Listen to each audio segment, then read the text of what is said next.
what this really boils down to is a question of risk.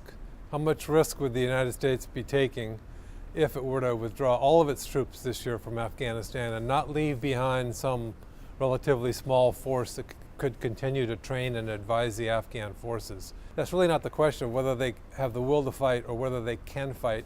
They've shown that they can, but the issue then is how to sustain that over a longer period of time, because the Taliban, in fact, are continuing to fight, and they're not going to stop when the U.S. leaves.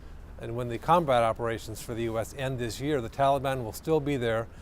Can the Afghans maintain and sustain a military that's cohesive and doesn't begin to splinter, doesn't lose confidence, and doesn't possibly even collapse in the absence of American support?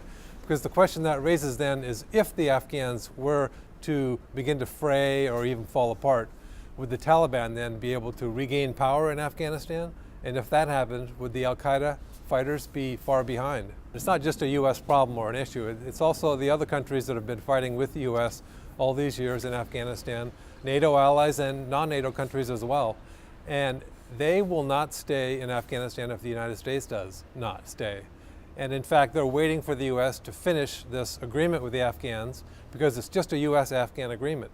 Once that's done, then the other countries need to establish their own agreements with the Afghan government. So there's a sequence of events that has to happen, and it has to begin with the Americans.